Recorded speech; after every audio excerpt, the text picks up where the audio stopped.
ce qui se passe dans notre pays. Nous voulons connaître tout ce qui se passe en dehors de nos frontières. Tout cela sera possible quand l'information nous parviendra sans difficulté.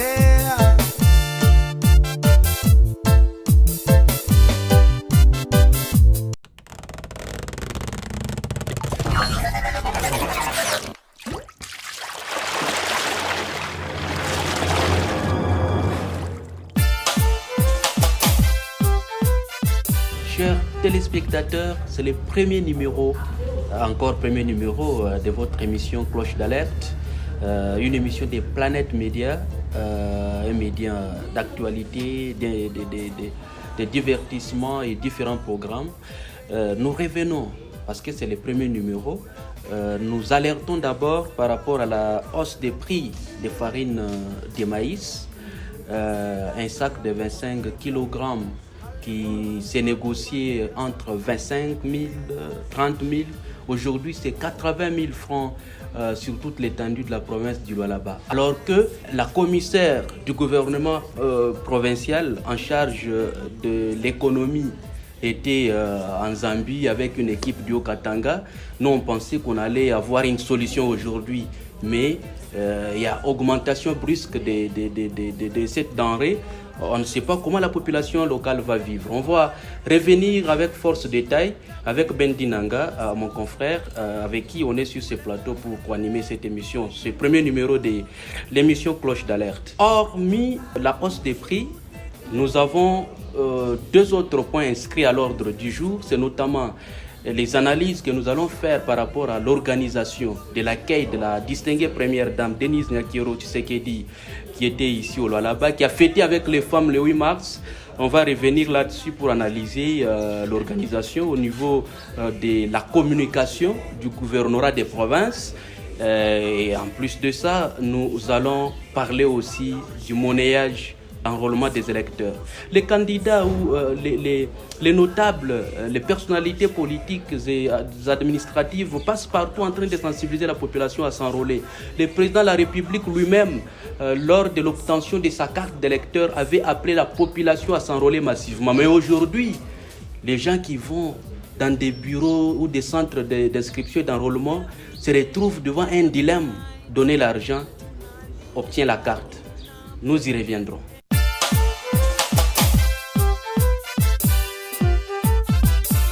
Bendi Nanga, bonjour. Bonjour Jean-Claude. Nous commençons par analyser le séjour de la distinguée première dame à Kolwezi dans la province du Lualaba. Quel est votre point de vue par rapport à l'organisation? Merci Jean-Claude.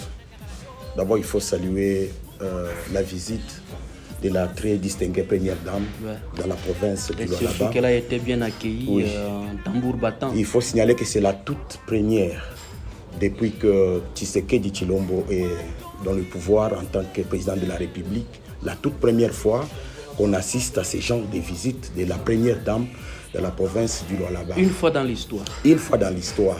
Mais il y a aussi certains points à épingler là-dessus. Parce qu'on a compris qu'il y a les dessous de la carte, surtout au niveau de l'organisation, en ce qui concerne la presse. C'est-à-dire en ce qui concerne la communication qui n'a pas été vraiment au niveau de la distinguée ou bien au niveau provincial? Parce que j'apprendrais qu'il y avait des organisations. Mais il y avait la communication de madame qui s'est associée à la communication de madame gouverneur. Je vais vous dire quelque chose, Jean-Claude. Vous savez, moi je suis un visiteur de Jean-Claude. Qui organise l'organisation? C'est Jean-Claude qui organise l'accueil. C'est Jean-Claude qui organise l'accueil pour son invité des marques. Là, il faut directement dire que au niveau du gouvernement provincial, à travers la cellule de communication, l'organisation a été biaisée. Comment ça? Comment voulez-vous? Tous ces petits photographes qui sont le long de la route ont été bénéficiaires de macarons. Pour accéder, et puis pour VIP. accéder Et couvrir toutes et ces activités. couvrir toutes ces activités de la première dame. Ouais. Mais certains médias nationaux, internationaux ont été privés de ces macarons-là. Pourquoi ça? Pourquoi essayer même de politiser, je dis bien politiser la communication? Ah bon? Oui. C'est pour vous dire que l'organisation au niveau de la communication a été biaisée. Est-ce que nous avons eu le temps, ou vous avez eu le temps de rencontrer les coordonnateurs de la cellule de communication de Madame Gouverneur?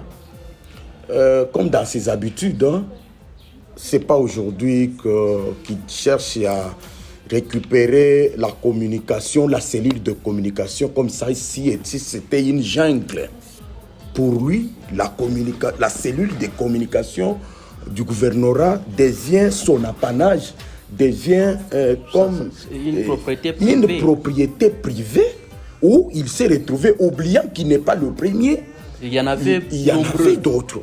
Oubliant qu'il ne sera pas le dernier parce que c'est une institution voilà, de l'État. C'est un poste purement politique. Moi, je crois, à maintes reprises, on a eu à échanger avec lui. Nous avons essayé d'apporter aussi notre expertise en tant que communicologue de formation, en tant que journaliste de profession, de faculté d'ailleurs. Mais il fait semblant. L'expertise rejetée. Il fait semblant, il se voit déjà au-dessus de la mêlée, il se voit déjà arriver, oubliant que cette cellule de communication a été gérée par. Mais j'apprendrai qu'il n'y avait que 20 macarons imprimés. Les premiers jours, 20 macarons. Le deuxième jour, 17. Je crois les derniers jours, il y a encore des macarons qui sont sortis. Mais vous allez comprendre que j'ai eu à côtoyer un ami, un photographe quelque part ici, avec 2 macarons, VIP et ordinaire. Ah bon? Alors, vous parlez beaucoup plus des macarons. Parce qu'avoir un macaron, ce n'est pas avoir les frais de diffusion. Parce que je sais que quand une institution comme Première Dame descend ici au Lualaba, capitale mondiale des cobalt, il y a une bonne organisation à tous les niveaux, que ce soit sur le plan financier, frais, rubriques médias, tout. Vous n'avez pas touché ça, vous avez beaucoup insisté sur les macarons. Moi, je crois, j'étais d'abord obligé d'attaquer la forme. Parce que là, c'est d'abord la forme que nous avons eu à expliquer comment ça se passe. Comme vous me demandez, cette fois-ci, je vais parler maintenant du fond. Ouais. S'il faut aller dans les fonds, il y a eu des désagréments. Comment imaginer la première dame de la République démocratique du Congo qui a foulé ses pieds ici dans notre pays et dans notre province, excusez-moi, mais on ne sait pas la presse, il y a quel budget réservé pour la presse, quels sont les médias qui ont été accrédités et pour combien. Jusque-là, on ne sent rien. C'est pour vous dire que à tous les niveaux, l'organisation a été biaisée. À tous les niveaux, les chargés de la cellule de communication n'ont pas été à la hauteur. Et on ne sait pas les budgets pour la presse. Jusque-là, comment se fait-il que s'il faut, s'il faut donner des motivations... On ne donne pas connaissance. Non. Un chargé de communication, de la cellule de communication, il voit un journaliste, mon frère, attendez-moi. Il met sa main dans ses poches. Dans sa petite poche. Bon. Et c'est ça gérer. Et là, vous nous dites qu'on doit vous laisser le temps. Si c'est comme si cette province vous appartient, vous, si c'est comme si cette province appartient à une minorité de petites personnes, de ces petits peuples-là. Et quand on va parler, ils sont contre Madame Gouverneur. Donc nous, on n'est pas contre Madame Fifi Masuka, mais nous sommes contre certaines stratégies, nous sommes contre certains... quelque chose qui se passe, c'est comme si la presse... Peut-être que la gouverneure n'est pas informée. Mais elle doit être informée. C'est une occasion maintenant de l'éclairer. Madame Fifi, tout l'argent que vous avez libéré pour la presse, on n'a pas eu. Mouyumba vous fait notre argent. Il doit restituer ça. Voilà. Vous avez des preuves? Mais comment est-ce que vous pouvez donner la motivation du journaliste? Vous mettez la main dans la poche, je ne signe pas, tu me remets quelque chose. Qu'est-ce qui prouve que c'est mon argent? Voilà. Votre argent a été bouffé. Chers téléspectateurs, mais nous avons parlé justement de la communication.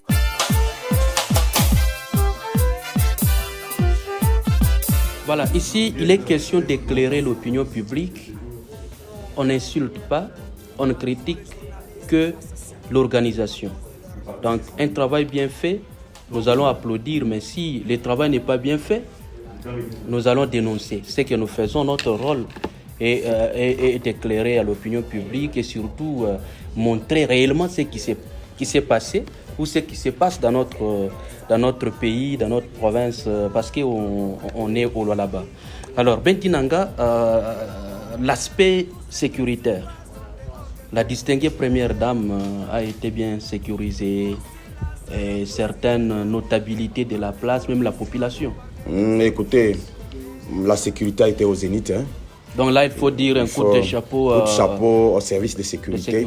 Même nous, parce que nous avons été privés de macarons, de l'accès, mais les services de sécurité nous ont vraiment donné quand même, ils nous ont facilité à accéder à la source d'information, malgré que nous avons été vraiment empêchés par les services de communication du gouvernorat, mais la sécurité a fait son travail. Nous avons été vraiment sécurisés pour accéder à la source d'information. Et jusqu'à la dernière activité, ça s'est très bien passé. Très bien. Coup de chapeau au service de sécurité. L'organisation, j'ai vu les dames des différentes fondations, associations, mouvements, tout consort se réjouir du fait que se sont retrouvés aux côtés de la première dame pour la toute première fois depuis que Tshisekedi est président en RDC. Et surtout qu'il y avait des pagnes.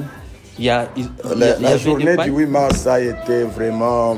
Elle a perdu la valeur de sa valeur. Ça a été vraiment une journée d'épargne. Ah bon? Elle a été vraiment féminisée. Pourquoi? Parce qu'il y avait trop d'épargne. Je ne crois pas que c'est un débat que nous pouvons mais j'ai vu les autorités insister sur le thème national. Le thème, mais qu'est-ce qui a été fait par rapport au thème? Parce que là, vous nous amenez dans un autre débat. Le thème parle de l'autonomisation. Il fallait que la femme puisse beaucoup plus travailler dans les numériques. Qu'est-ce qui a été fait? Non, on a expliqué à la femme.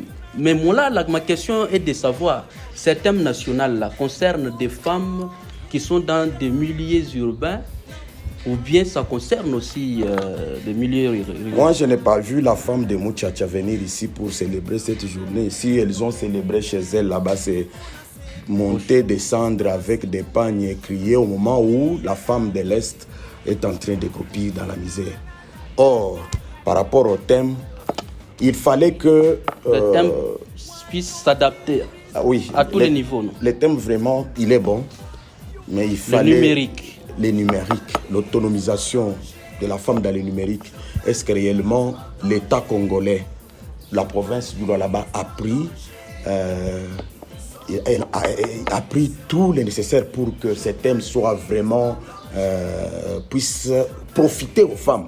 Je crois que c'est un débat sur lequel on peut revenir. On va y revenir. Voilà. On va y revenir avec des dames, les différents mouvements associatifs qui s'organisent pour des forums et tout consort autour de ce thème-là. Parce qu'on doit savoir, au niveau national, oui, on parle du numérique. Est-ce que la femme qui vit au village, qui ne sait même pas, dans des villages où il n'y a même pas de réseau, il n'y a même pas de réseau, comment cette femme-là peut s'approprier de la nouvelle technologie? On va revenir autour de ça. Tout change, tout évolue. Seuls les imbéciles ne changent pas. Tout change, tout évolue. Seuls les imbéciles ne changent pas. J'insiste, je persiste et je signe. Les ennemis de l'Afrique, ce sont les Africains. J'insiste, je persiste et je signe. Les ennemis de l'Afrique, ce ce sont les Africains. Les imbéciles ont décidé.